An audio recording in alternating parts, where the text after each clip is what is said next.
कल की 2898 एडी का सेकंड ट्रेलर रिलीज किया गया और ये बहुत बेहतर था पिछले ट्रेलर से, जहाँ पर हमें बहुत सारे नए ग्लिम्स देखने मिले और हमें स्टोरी के बारे में थोड़ी बहुत इन्फॉर्मेशन भी मिली। और मेरे को पर्सनली तेलुगु ट्रेलर का बैकग्राउंड म्यूजिक बहुत पसंद आया और हिंदी में जो सॉन्ग यूज किया है वो इतना एम्पलीफाइंग भी नहीं लगता। सो ये वाले ट्रेलर की शुरुआत होती है शाम्बाला से, जहाँ पे हमें एक बनियान ट्री देखने मिलता है जो कि बहुत बड़ा है और वो सूख चुका है और साथ ही में इसे प्रीलूड में भी दिखाया गया था। और यहाँ पे आकर प्रोबेबली लोग मेडिटेट करते होंगे, जहाँ फिर हमें ये पता चलता है दीपिका कैरेक्टर सुमति और अश्वत्थामा दोनों भी शाम्बाला आ चुके हैं और इसका मतलब भैरवा और अश्वत्थामा के बीच में जो फाइट होती है उसमें अश्वत्थामा जीत जाते हैं। जहाँ फिर हमें शाम्बाला में बारिश गिरती हुई दिखती है, जहाँ पर इस रेन को हम सिंबल ऑफ होप की तरह देख सकते हैं, क्योंकि इस पोस्ट अपोकलिप्टिक वर्ल्ड में बारिश का गिरना एक नामुमकिन सी चीज लगती है। या फिर ये भी हो सकता है कि शाम्बाला के पास ऐसा टेक हो जिससे बारिश हो रही हो, क्योंकि जो सुमति की साइड में कैरेक्टर रहती है वो बोलती है कि सिर्फ कल के लिए। या फिर हम वो कमांडर का कैरेक्टर देखते हैं जो कि कॉम्प्लेक्स के लिए काम करता है और उसके हाथों में एक लेजर गाउंटलेट है जिससे वो लोगों को मार सकता है। जहाँ पर फिर से हमें अश्वत्थामा और भैरव की फाइट दिखाई जाती है, पर इस वाले ट्रेलर में थोड़ा बहुत सीन्स को एक्सटेंड किया गया है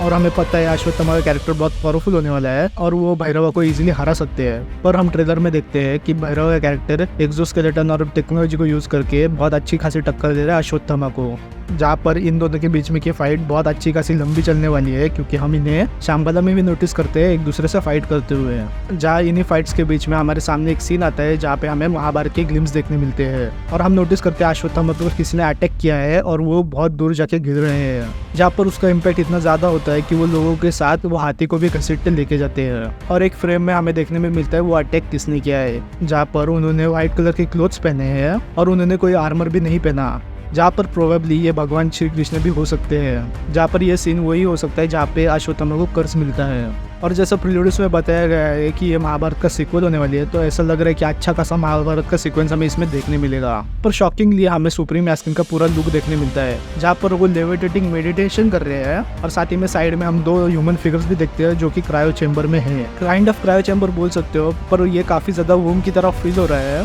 प्रोबेबिलिटी ये बॉडीज हो सकती है जिसमें सुप्रीम एस्किन अपना कॉन्शियसनेस ट्रांसफर कर सके। जहाँ फिर हमें क्लोजअप शॉट देखने मिलता है सुप्रीम एस्किन का, जहाँ पर हम उनके फोरहेड के ऊपर का क्रैक नोटिस कर सकते हैं और उनके पीछे हम गोल्डन ऑब्स भी नोटिस करते हैं। और ये काइंड ऑफ सिमिलर है नारुतो से, जहाँ पर इनके बारे में जानने की मैंने कोशिश की पर मुझे इसके बारे में कुछ मिला नहीं, जहाँ पर ये प्रोबेबली ऑरा हो सकते हैं कली के। जहाँ फिर हमें शाम्बाला में थोड़ा बहुत डिस्ट्रक्शन भी दिखाया जाता है, जहाँ फिर से हमें महाभारत के टाइम के कुछ गेम्स देखने मिलते हैं और ये वही सीन होगा जहाँ पर अश्वत्थामा उत्तरा के ऊपर ब्रह्मास्त्र फेंक के मारते हैं। जहाँ पर हमें फिर से ग्लिम्स वाला शॉट जिसमें प्रेग्नेंट औरतों को रखा जाता है वो वाला शॉट दिखाया जाता है, जहाँ पर वो ट्रायंगल के ऊपर अभी एक कवर लगाया गया है, जहाँ पर उस मशीन के थ्रू प्रोबेबली ये पता चलता होगा कि सुप्रीम एस्किन के लिए बॉडी सुटेबल है या नहीं। जहाँ पर हमें कॉम्प्लेक्स के लोगों का वो फिर से शॉट देखने मिलता है जो कि माउंटेन के ऊपर अटैक कर रहे हैं, जिससे यह पता चलता है शाम्बाला प्रोबेबली माउंटेन्स के पीछे होगी, क्योंकि हम जो शाम्बाला के शॉट्स देखते हैं उसमें हम देखते हैं कि शाम्बाला पूरी तरीके से माउंटेन से घिरा हुआ है, जहाँ पर इसकी प्रोबेबली लोकेशन नेपाल या फिर तिब्बत में हो सकती है।